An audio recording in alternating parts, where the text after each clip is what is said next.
Ya está aquí el Padre José de Jesús Aguilar Valdés, la voz amable de la radio. La voz amable de la radio. Esto es En tu Camino, en tu Camino, en tu Camino.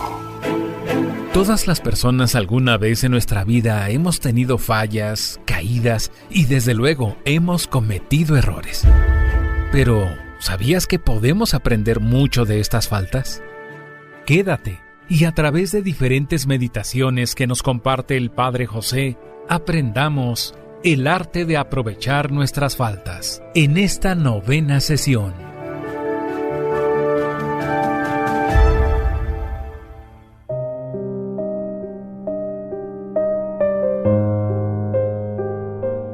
¿Qué tal, amigas y amigos? Bienvenidos a una emisión más de este programa que, como ustedes saben, hago con mucho gusto, acompañado, apoyado por un gran equipo.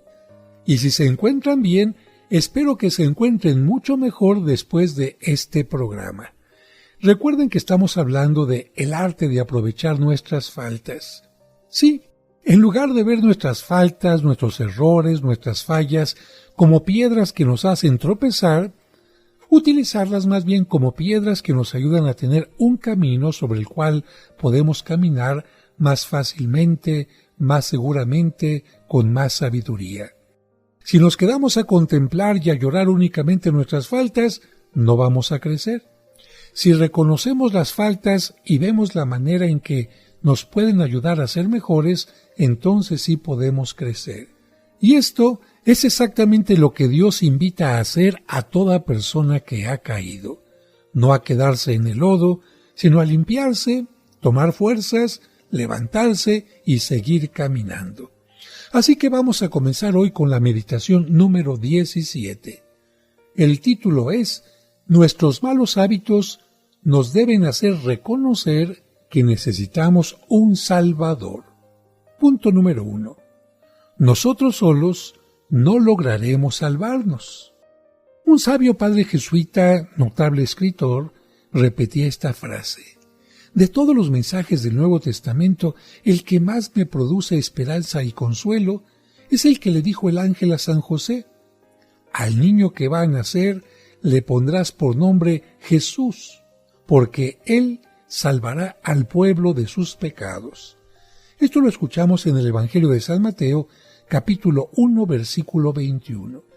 Y continúa el padre jesuita: cada vez que se presenta ante mis ojos el nombre de Jesús, puedo recordar con alegría y esperanza que Él es el que salvará al pueblo de todos sus pecados, el que me salvará de todas mis maldades y miserias espirituales.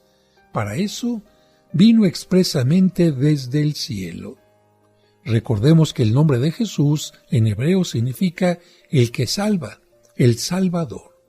Y continúa el sacerdote: cada día, cada semana, al hacer las cuentas del estado de mi espíritu, tengo que suspirar de tristeza al constatar que en varias ocasiones he caído como presa fácil de los enemigos de mi alma. No hay semana en la que no haya tenido minutos ofendiendo a Dios. Y nunca llegaré al final del catálogo de mis infidelidades si no se presenta en el camino de mi vida un Salvador que sea más fuerte que mis malas costumbres y que mis violentas inclinaciones al pecado. Recuerdo que Jesús decía: si un guerrero fuerte y bien armado está defendiendo una habitación, se necesita otro que sea más fuerte que él y que tenga mejores armas para que venga y lo despoje de sus armamentos y lo eche fuera y se posesione de aquella habitación. Así lo dice San Lucas en el capítulo 11, versículo 22. Y continúa el sacerdote: de mi alma se han posesionado malas costumbres de pecar y llevan allí muchos años habitando como si fueran las dueñas de la casa. Yo solo jamás seré capaz de alejar ni siquiera a una de ellas. Por eso llamaré cada día en mi socorro a Jesús, el que vino a salvar del pecado. Solo así se podrá decir de mi alma lo que el Evangelio afirma de un pobre enfermo: el espíritu malo se fue sin hacerle daño. Hasta aquí la cita del padre jesuita. Para continuar con nuestra reflexión, hay que recordar lo que es un vicio. Un vicio es un hábito malo. Es la repetición de un modo indebido de actuar en la misma forma y en las mismas condiciones. ¿Cómo se formó un vicio? Poco a poco. Un hábito es algo que se va formando poco a poco. Por lo tanto, yo te preguntaría a ti, ¿tú crees que algo que se fue formando poco a poco se puede destruir en un momento? No. En general, los vicios que se fueron formando poco a poco tendrán que irse venciendo también poco a poco. Esto requiere de mucho tiempo, una labor de 365 días al año. Es la suma de muchísimos pequeños esfuerzos y exige una constancia a toda prueba. Y sobre todo, una ayuda que viene de lo alto, y esa ayuda es Jesucristo. Recuerda que Jesús en hebreo significa el que salva. Imagina en este momento a un tigre o a una cebra.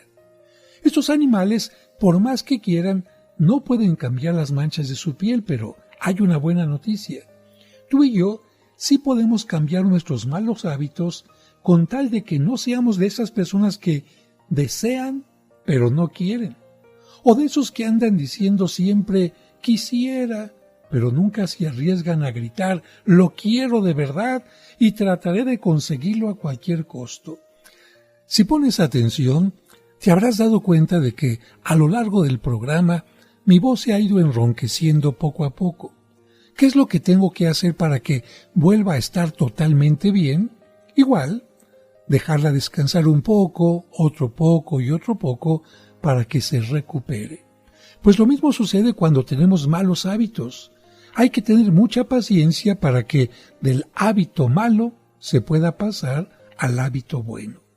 Así que cambiar nuestros malos hábitos por buenos nos va a llevar mucho tiempo. No te hagas ilusiones de que esto va a suceder de la noche a la mañana, que una noche te vas a acostar siendo una persona pecadora y al día siguiente te vas a levantar convertida ya en un santo. No, esto sería soñar, esto sería no aceptar la realidad. Nuestros malos hábitos son como una inmensa llamarada que no podemos apagar con un poquito de agua. Necesitamos esfuerzo, constancia y sobre todo torrentes de gracias y de ayuda que nos lleguen desde el cielo. Lograr dominarlos y alejarlos es cuestión de la unión de dos fuerzas, nuestra fuerza de voluntad y la ayuda de Dios.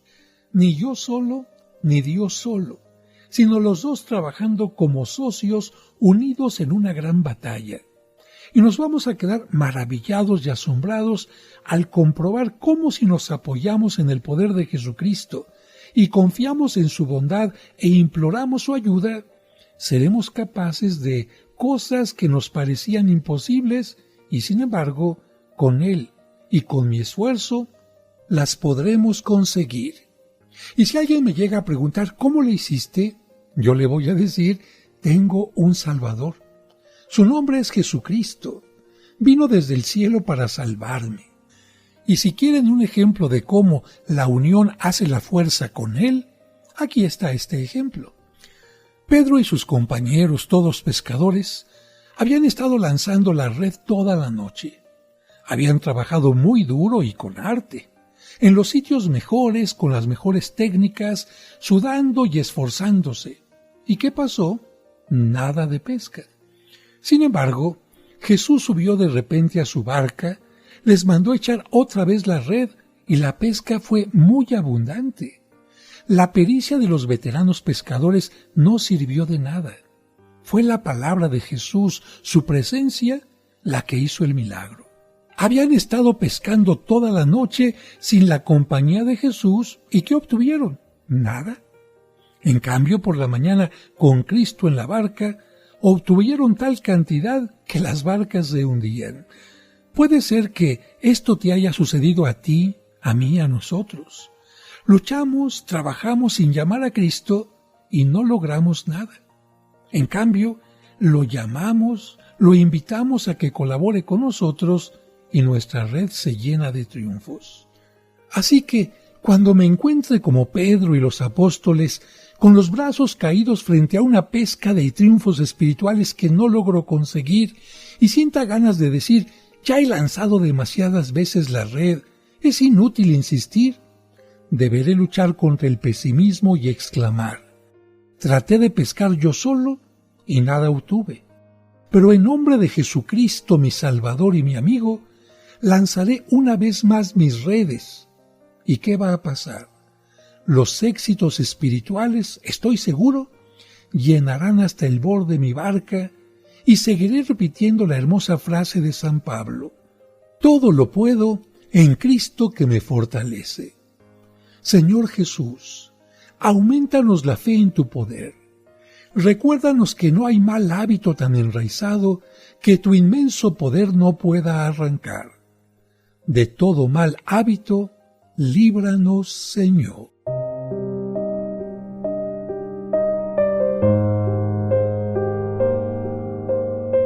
Al regreso seguiremos escuchando el arte de aprovechar nuestras faltas.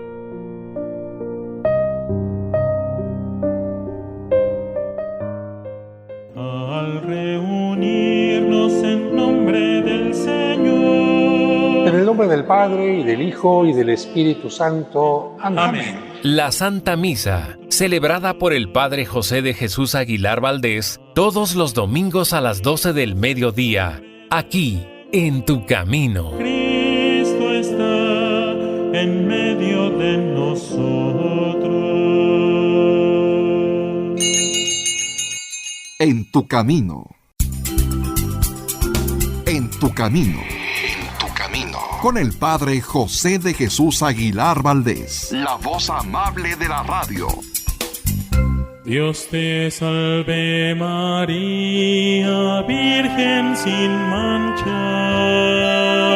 Seguramente en algún momento te has hecho preguntas como estas. ¿Qué son las advocaciones marianas? ¿Acaso hay varias vírgenes? Conoce las respuestas a estas preguntas y mucho más sobre la Virgen María y sus advocaciones escuchando los sábados marianos de En Tu Camino, a las 12 del mediodía. Dios te salve María, Virgen sin mancha. Llena eres de gracia. Sigamos aprendiendo con el arte de aprovechar nuestras faltas. Muchas gracias por continuar con nosotros. Vamos al segundo punto de esta meditación. Ante un gigante que ataca, necesitamos un Salvador que venga a ayudarnos. La Biblia nos menciona una batalla espectacular. Los filisteos, por una parte, atacaron al pueblo de Dios. Era un ejército inmenso y muy bien armado. Los israelitas, por su parte, salieron a defenderse. Así que los dos ejércitos se enfrentaron dispuestos a combatir a muerte. A lo lejos brillaban miles de escudos relucientes y de espadas afiladas batidas por el aire. Pero de pronto, a los filisteos se les ocurrió una idea muy especial. Enviaron a su más terrible campeón, un hombre de más de 2 metros de altura, feroz en el combate, ágil y veterano para la pelea. Además, forrado en hierro de pies a cabeza y con una espada y una lanza que simplemente de mirarlas infundían terror. Este hombre, llamado Goliat, se presentó a los israelitas y les hizo esta propuesta: no derramaremos tanta sangre de combatientes. Lucharemos solamente uno contra uno. Así que ustedes señalen a su campeón para que venga a luchar contra mí. Si me vence, les dejaremos todo este territorio y nos vamos. Pero si yo lo venzo, ustedes nos dejan el territorio y se largan. La propuesta era práctica, pero ¿quién se atrevería a luchar contra aquel gigante? Hasta el rey Saúl se estremecía de puro miedo. Pero ahí no terminaron las cosas. De pronto apareció, fíjense bien, un muchachito de 15 años que se enfrentó al gigante sin armas y sin escudos. Claro, la gente emitió un grito de lástima. ¿Qué va a pasar con este muchachito, desarmado y sin saber técnicas de guerra, sin lanza, sin escudo, sin espada, contra un gigante campeón, veterano y fuerte. Cuando Goliat lo vio, se burló de él, pero también se sintió insultado y le gritó: ¿vienes a mí como si fuera un perro, llevando solo unas piedras en la mano? Te mataré y echaré tu cadáver para que se lo coman los cuervos. Y David, lleno de fe, le respondió: tú estás confiado en tus fuerzas, en tu estatura, en tus armas, en tus técnicas de guerra. En cambio yo confío únicamente en el auxilio que me vendrá de Dios. Se oyó la señal de ataque. Goliat corre armado con su terrible lanza y su afilada espada. David hace oración: Dios mío, concede mi puntería para atinarle en el único sitio donde no tiene armadura de hierro, en medio de sus dos ojos. Envía contra él una veloz pedrada. ¿Qué sucedió después? La afilada piedra llegó exactamente en medio de los dos ojos del gigante, único sitio que no estaba protegido por su coraza de hierro. Goliat se tambaleó y cayó. En ese momento, David corrió hacia él, tomó su espada y le cortó la cabeza. Ante esto, los filisteos tuvieron que reconocer no solamente el poder de Israel, sino el poder de Dios. ¿Por qué? Porque David venció no por sus fuerzas, sino por haber confiado en Dios. De esta historia, deberíamos entender que muchos de nosotros somos atacados día a día, hora por hora, por un Goliat que son nuestros malos hábitos, esas malas costumbres que nos hacen repetir actos indebidos y que nos hacen caer en actuaciones inmorales. Y si no tenemos cuidado, estos malos hábitos, estas malas acciones van creciendo y se van convirtiendo en un Goliat cada vez más fuerte. A base de repetir explosiones de mal humor, nos vamos convirtiendo en eternos cascarrabias. A base de criticar y criticar, nos volvemos criticones incorregibles. Al repetir y repetir recuerdos amargos, nos volvemos personas amargadas. Si no estamos alerta para adquirir la costumbre de ser amables, corteses y simpáticos en el trato, nos iremos haciendo gruñones. Si no nos esforzamos por callar lo malo y decir en cambio palabras agradables a los demás, tendremos la costumbre de hablar siempre mal de los otros. Y esa costumbre después será muy difícil quitarla. ¿Ponemos más ejemplos? Aquí están. Quien se acostumbra a besuquear y a acariciar a quien no es su cónyuge, esto se le convierte en una inclinación que le quitará después toda su libertad. Si no nos acostumbramos a sonreír con pensamientos alegres y optimistas, pronto nos vamos a volver hoscos, aguafiestas, buenos solo para hacer pesada la vida de los que nos rodean. Y lo peor es que cuando ya adquirimos estos malos hábitos, quedamos como dentro de una camisa de fuerza casi sin libertad. De esto, muy bien lo saben los que se acostumbraron a la masturbación, o a tomar bebidas alcohólicas, o a mirar imágenes insanas, o a mentir, o a maldecir. Si Dios no viene en su ayuda de manera especial, podrán después escribir sobre su tumba este epitafio: aquí yace fulanito de tal, que quiso abandonar un mal hábito, una mala costumbre, pero cuando trató de hacerlo, ya era demasiado tarde, y el mal hábito le esclavizó definitivamente. Así que, ante este Goliat que nos machaca y nos hace morder el polvo, ¿qué podremos hacer? Solo nos queda un camino: repetir lo que hizo el joven David, invocar el auxilio de Dios, clamar para que nos llegue. Y esta ayuda no se hará esperar para quienes pongan su confianza en Dios. Y a propósito de esto, vamos a ver el ejemplo de la borracha y el gritón. Eran una pareja muy peculiar. Ella, lamentablemente, había adquirido el vicio de la bebida, y él, desde joven, se había acostumbrado a gritar, a enojarse, a ser un gruñón. Los dos reconocieron que tenían un problema y cada uno, por su parte, intentó encontrar una solución. Un grupo de alcohólicos, otro grupo de autoayuda, un psicólogo, un consejero, terapias orientales, pero lamentablemente no pudieron resolver su problema. Finalmente, una persona amiga les propuso esta solución. ¿Por qué no tratan de encontrar a Dios para que les ayude en su problema? La Biblia pregunta, ¿quién ha recurrido a Dios y no ha sido ayudado y favorecido? Así que cada uno de ustedes podría repetir un día la frase que dijo un santo en este salmo. Este pobre recurrió a Dios en la oración y fue escuchado y auxiliado. Después de escuchar a esta persona, los dos se propusieron buscar la solución a sus problemas con la ayuda de Dios. A partir de ese día, se dedicaron a pedirle, a través de misas y oraciones, el remedio para sus vicios que los estaban llevando a la ruina. Después de haber orado mucho pidiendo la solución, pasó algo muy interesante.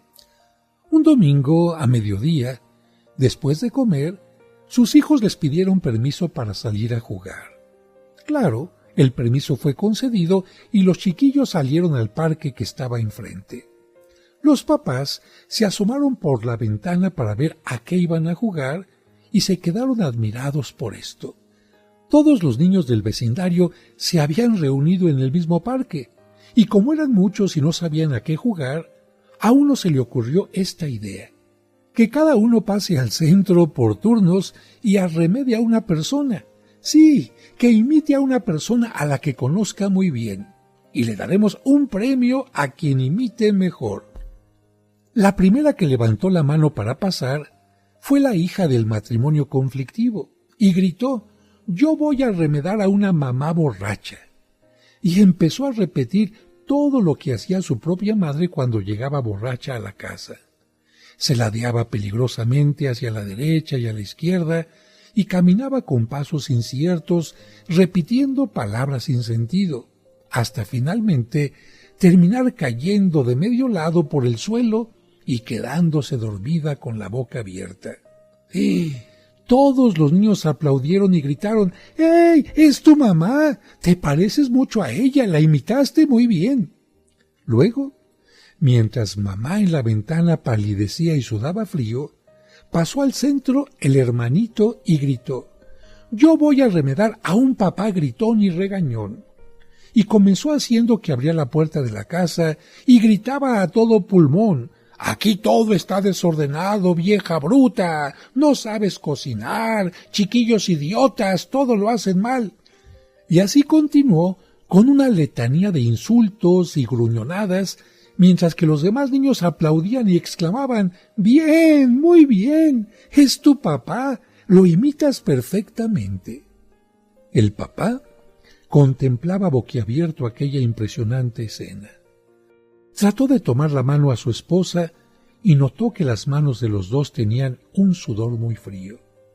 Quiso suavizar el golpe y dijo a su mujer en tono de chanza: «La loba pequeñita ya aprendió a aullar como la loba grande». La esposa devolvió el chiste y le respondió: «Y el burrito chiquito ya aprendió a rebuznar como el burro mayor». Y enseguida, temblando de emoción, añadió: «Mijo, dejémonos de chistes. Esto es demasiado grave». Vamos a un breve corte y regresamos enseguida. Al regreso seguiremos escuchando el arte de aprovechar nuestras faltas. Este miércoles 7 de mayo comienza el cónclave para elegir al nuevo Papa. Pero, ¿qué es exactamente un cónclave y cómo se lleva a cabo este proceso tan importante? Si te lo has preguntado, no te quedes con la duda. Te recomendamos la nueva edición del libro La Sede Vacante, del Padre José. Un libro claro, directo y lleno de datos interesantes con un formato de preguntas y respuestas que te explica todo sobre el cónclave, sobre el Vaticano, los cardenales, la legislación de la Iglesia y también sobre las famosas profecías en torno a los papas. ¿Serán ciertas o solo mitos? La sede vacante, un libro muy fácil de leer e imposible de dejar. Pregunta por la nueva edición, los envíos y la versión digital en los teléfonos 5566-7744 y 55-5705-5939. La sede vacante, un libro del Padre José con el que aprenderás mucho sobre el Vaticano y el Papa.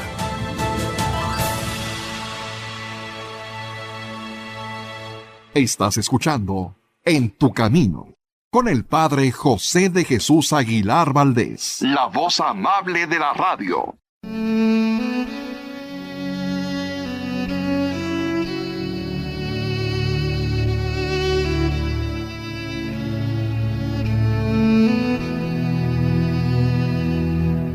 Señor, dicen que el lunes ni las gallinas ponen, pero estoy seguro que esa frase la inventaron los que buscan pretextos para no cumplir con su responsabilidad. Ayúdanos a comenzar la semana con ánimo para contagiar con nuestro entusiasmo a los demás. Que la sabiduría nos haga ver los problemas como oportunidades para crecer y desarrollar nuestra creatividad. Después de todo, nosotros somos algo más que gallinas. Amén.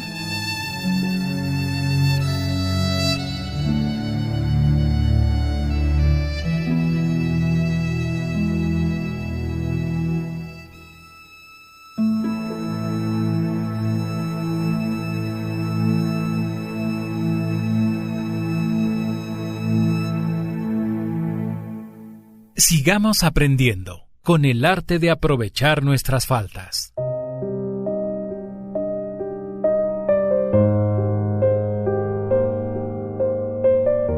Muchas gracias por continuar con nosotros. ¿Qué pasó con aquella pareja que vio a sus hijos imitarlos? Bueno, como escuchamos en el bloque anterior, primero trataron de disimular su preocupación con un chiste, pero finalmente ella le dijo: esto es demasiado grave. Nuestros hijos ya copiaron en sus pupilas, para que no se los borre de allí nunca, el mal ejemplo de nuestra vida. Sus oídos ya grabaron también para siempre tus palabras, nuestras palabras indebidas. Y con un sentimiento de tristeza, culpa y arrepentimiento, le propuso a él: ¿quieres que nos arrodillemos y hagamos oración? Recemos un Padre Nuestro pidiendo perdón al Señor por los malos ejemplos que les hemos dado a estos niños. Los dos se arrodillaron y empezaron a rezar. Al final de su oración no pudieron continuar. Estaban abrazados, llorando. Y desde ese día, esto es lo bueno, mamá no volvió a emborracharse, ni papá volvió a decir groserías delante de sus hijos. Dios los había curado de su mala costumbre a través de estos dos niños inocentes. Lo que no lograron con sus esfuerzos anteriores, con pláticas, cursos, psicólogos, sí lo consiguieron pidiendo ayuda del cielo. Y el cielo no es de bronce, y Dios siempre responde a las oraciones de los que le suplican con fe.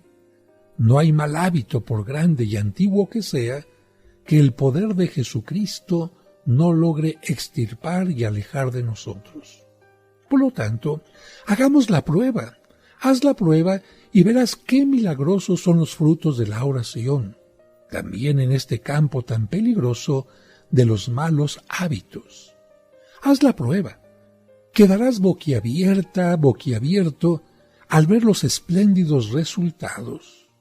Como dice la Escritura: dichosos los que ponen toda su confianza en el Señor, porque sus oraciones siempre serán escuchadas. Y pasamos a la meditación número 18. El título es: una persona que comete muchas faltas, pero sabe sacar provecho de sus imperfecciones, puede superar en perfección a otras personas que cometen menos faltas. Punto primero.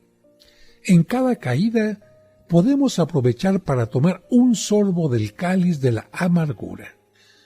Nuestras imperfecciones nos permiten tomar parte en el banquete de humillaciones en el que le conviene participar a toda persona que quiera progresar en santidad. Nuestro Señor Jesucristo no quiso que tomáramos nosotros solos del cáliz de la amargura y de la humillación, sino que Él lo tomó también hasta la última gota y nos invita a colocar nuestros labios en el borde de ese amargo cáliz para probar un poco de tan amarga hiel. Y esto lo hacemos cada vez que tenemos caídas. San Bernardo dice que para llegar a la humildad no hay otro camino sino el de recibir humillaciones. Y San Ignacio, en su inmenso deseo de ser humilde, exclamaba: «Si la gente no me humilla, me vestiré de loco y saldré por las calles para que me humille». Bueno, nosotros, tú y yo, no necesitamos vestirnos de locos o esperar a que vengan otros a humillarnos. ¿Por qué? Porque nuestras faltas de cada día nos humillan lo suficiente. Así que nuestro camino para llegar a la humildad es el de las humillaciones. Y ya que las faltas que cometemos tan repetidamente nos humillan tanto, aprovechemos esas ocasiones para dar pasos firmes y seguidos hacia el reconocimiento de nuestra debilidad y de nuestra miseria. Les recuerdo, amigos, que estos programas se llaman El arte de aprovechar nuestras faltas. Y por supuesto, estamos reconociendo que somos pecadores, que somos limitados, pero estamos teniendo una actitud positiva incluso hacia nuestros pecados. Podríamos derrumbarnos, sentirnos mal, pero no queremos esto, sino utilizar incluso nuestros pecados para aumentar la convicción de que sin la ayuda de Dios no somos nada y nada podemos. Así que este paso humillante que producen las frecuentes caídas y esa vergüenza que nos da a todos el pecar, que sean como un aguijón que empuje a nuestro espíritu a convencerse de lo poco que puede si no confía plenamente en la ayuda que viene del cielo. Llega a mi mente en este momento una imagen que vi en la Capilla Sixtina en la pintura que pintó Miguel Ángel. La pintura se llama El Juicio Final. Y bueno, en un lado van cayendo unos dramáticamente hacia el infierno, pero otros se van elevando, se van levantando para poder llegar al cielo. Y entre los que se van levantando, curiosamente, hay uno que casi no puede, que está tan pesado que más bien parece que va a caer. Y sin embargo, hay alguien que le da una ayuda. ¿A través de qué? De una pequeña cuerda, pero en este caso es el rosario. Porque Miguel Ángel rezaba el rosario todos los días y en esta pintura quiso decirnos que quien reza el rosario, aun cuando tenga muchos pecados, tendrá una ayuda para elevarse. Así que podemos pensar que hay una cuerda salvavidas que nos puede sacar del pozo negro del pecado y del pesimismo. Esa cuerda es la oración que va desde nuestra alma hasta Dios. En un extremo está nuestra fe y en el otro extremo está el poder de Dios.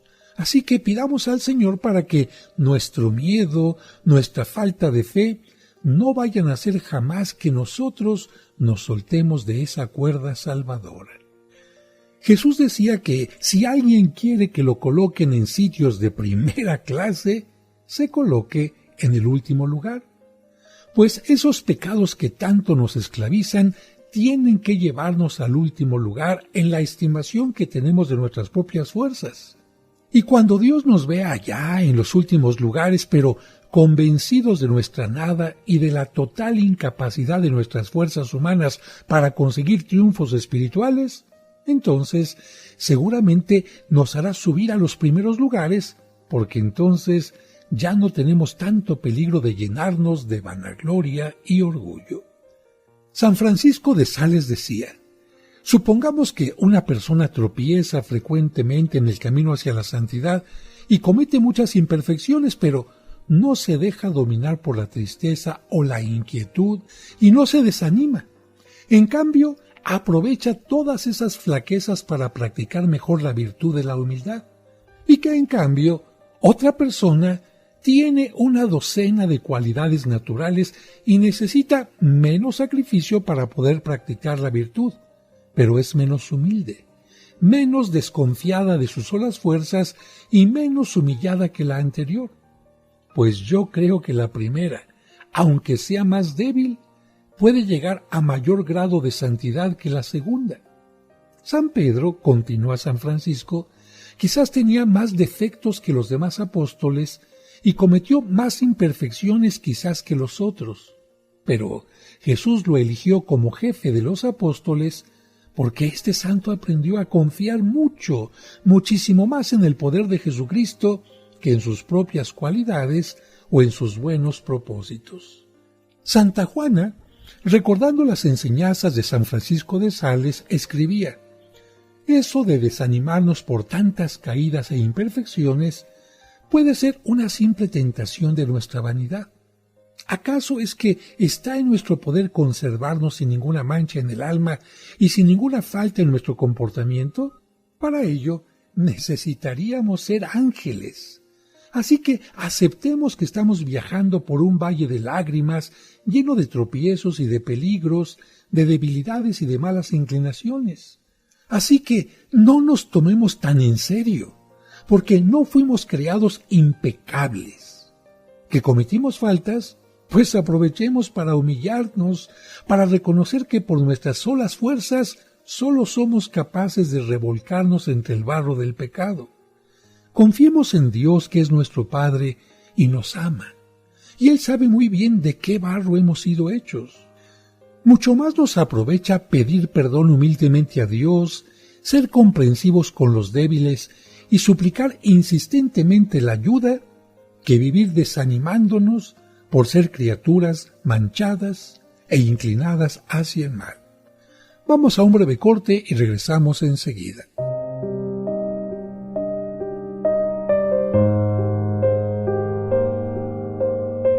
Al regreso seguiremos escuchando el arte de aprovechar nuestras faltas. Y recuerda que tú nunca estás sola o solo, porque de una u otra manera Dios siempre se hace presente en tu camino.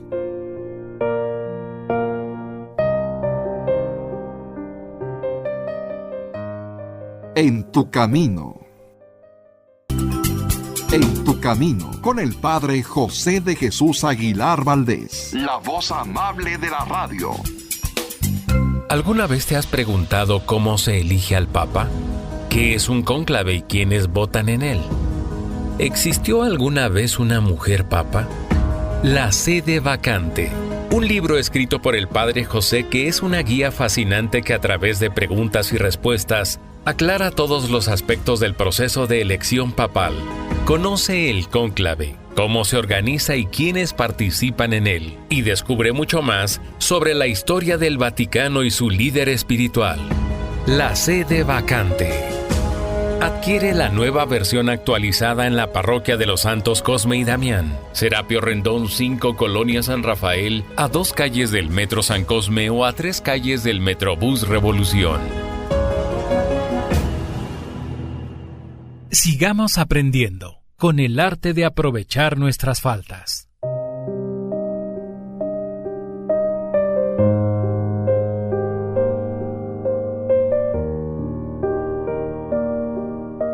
Muchas gracias por continuar con nosotros y vamos al segundo punto de esta meditación.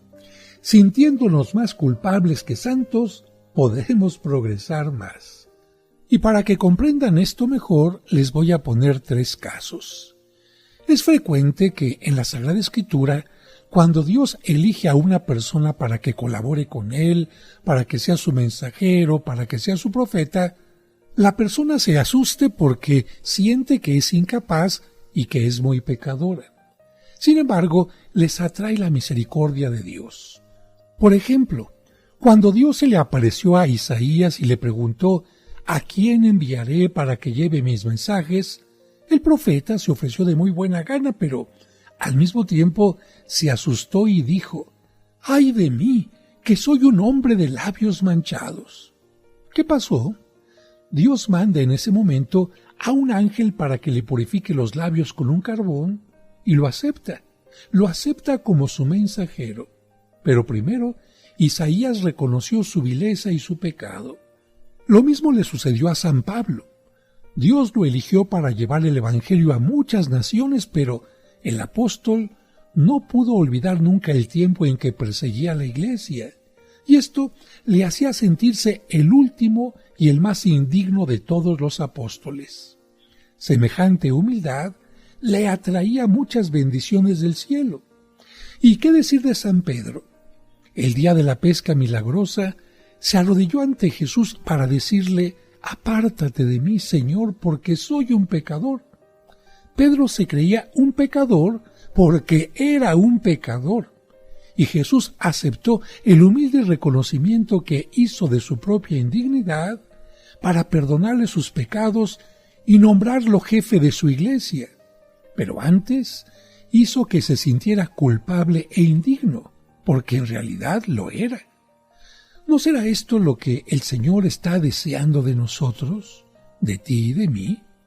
Es necesario que nos sintamos pecadores porque en realidad lo somos, y es necesario que pidamos perdón humildemente y no nos creamos unos santos porque no lo somos. Y para esto, precisamente, Dios permite que caigamos más veces de las que quisiéramos. Por eso San Francisco de Sales dice: ¿estás dudando de si te portaste debidamente o no? Deja de hacer demasiadas averiguaciones.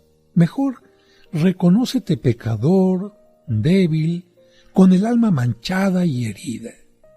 Dile a tu pobre alma cuán miserable y cobarde has sido. Humíllate, apóyate en la misericordia de Dios. Pídele siempre perdón, y después de proponerte cambiar y volverte mejor, dedícate a seguir trabajando en avanzar y en progresar en tu perfección. Un notable apóstol, después de una falta que lo humilló muchísimo, le escribió así a un amigo: «Lo que me consuela después de esta falta es que mi humillante culpa la he cometido en presencia de mis amigos, y ahora todos saben qué clase de gente soy. Siento un gran arrepentimiento de haber ofendido a Dios y de haber sido infiel a sus mandatos, pero me alegro de mi humillación. ¿Por qué? Porque ahora ya no me puedo creer lo que no soy. He quedado envilecido y desprestigiado delante de los demás, pero eso me consuela porque así le puedo ir pagando a Dios con humillación la rebelión que tuve contra Él cuando desobedecí sus leyes. Y de esta falta he sacado una conclusión, que soy pura nada, pura debilidad, pura enfermedad espiritual. La divina providencia ha permitido que aparezca ante los demás lo miserable que en realidad soy, y me complace que esto haya sucedido así para que me traten como lo malo que soy y no como lo bueno que podrían imaginar que he llegado a ser, y que en realidad no lo soy». Por su parte, San Francisco de Sales escribe así en su libro La Filotea: «Si me sucede que estallo en cólera y digo palabras inconvenientes, me arrepentiré con todo el corazón por haber ofendido a Dios, y sentiré tristeza de haberme comportado mal, pero también haré todo lo necesario para portarme de la mejor manera en adelante, pero no dejaré de agradecer al Señor la humillación que ha permitido que me sobrevenga, y también agradecer el desprecio y la pérdida de la buena fama que con esto me he conseguido. Rechazaré el pecado, pero, en cierto modo, me alegraré de haber tenido esta humillación que me hacía falta para ser más humilde. ¿Que cometo una tontería? Pues entonces me entristeceré por haber ofendido con ello a Dios, pero me complazco en que con esto aparezco ante los demás como un pobre miserable, más digno de humillación y desprecio que de honra y aprecio. Que quede claro, aborrezco el pecado, pero acepto la humillación que el pecado me hace sufrir». Y cuando le preguntaron a San Francisco: «¿Y si los demás se dan cuenta de nuestras miserias y debilidades espirituales?», él responde: «No hay que extrañarse de que, por más que hagamos buenos propósitos de enmienda, caigamos en faltas e imperfecciones y los demás se den cuenta de todo ello. Aceptemos que se conozca lo poco que somos y que no se formen una idea superior a lo que en realidad podemos conseguir en santidad. Es bueno ir cosechando humillaciones para lograr ir alejando ese orgullo que tanto hemos cultivado y dejado crecer. Que los demás conocen nuestros defectos, pues aprovechemos esta ocasión de aparecer imperfectos para crecer un poco más en humildad. Punto número 3. Porque nuestras pasiones renacen cada día, por eso necesitamos ser más prudentes y humildes. Dice San Francisco, cuanto más adelantados estamos en la perfección, más debemos desconfiar de nuestras propias fuerzas para resistir al atractivo del pecado, porque las pasiones renacen día a día, aunque hayamos vivido mucho tiempo trabajando por ser mejores, y también después de haber llenado nuestra vida de buenos propósitos de enmienda. En el pecado, como en el alcohol, hay que decir, la persona se controla mientras no empiece o no se le presente la ocasión de caer. Dado el primer paso, ya es el pecado el que controla al pecador, y uno se descontrola al pecar, por lo que cada uno de nosotros tiene que reconocer, como el alcohólico, soy un enfermo y un mal inclinado respecto al pecado. Tengo una espantosa debilidad y por eso debo andar con muchísimo cuidado. Soy un enfermo grave y tengo que cuidarme. Y si de alguna de mis enfermedades espirituales ya estoy sanando, debo recordar que el convaleciente puede recaer y que las recaídas a veces son más peligrosas que la primera enfermedad. Yo no debo decirme, ni nadie debe decírmelo, que ya estoy curado o que el peligro que tengo de caer es poco y lejano. No puedo afirmar que lo malo que he hecho hasta ahora no es grave. Si lo digo, no me voy a curar de mis maldades, ni tampoco voy a tener temor por nuevas caídas. Jamás me conviene pensar que el mal que hice en el pasado o el mal que puedo hacer en el futuro no tiene importancia, porque si pienso que eso no tiene importancia, no aborreceré el pecado. Tengo que convencerme de esto. El mal que hice y el mal que puedo hacer es dañino y nunca me conviene hacerlo. Santa Magdalena de Pazzi, a una monjita que la creía santa, le dijo suspirando de tristeza: «Mire, hermana, mis malas inclinaciones son tan fuertes y mis pasiones tan violentas que si no hubiera entrado de monja, hubiera terminado mi vida condenada a cadena perpetua en una cárcel o condenada a recibir sentencia de muerte». ¿Cuántos podríamos repetir lo mismo? Por lo tanto, tenemos que aprender a reconocer nuestra debilidad y nuestros pecados para volvernos muy prudentes y humildes. Y terminamos el programa diciendo que, aunque hayamos avanzado bastante, siempre tenemos la posibilidad de caer. Por eso, hay que ser muy cuidadosos y muy prudentes. Y me despido recordándote que tú nunca estás solo o sola. ¿Por qué? Porque Dios siempre está en tu camino. Que Dios les bendiga. Sin duda que nunca dejamos de aprender. Y qué mejor si es para mejorar nuestra vida y relaciones personales. Entonces te invitamos a que mañana sigas con nosotros en el arte de aprovechar nuestras faltas. Te esperamos.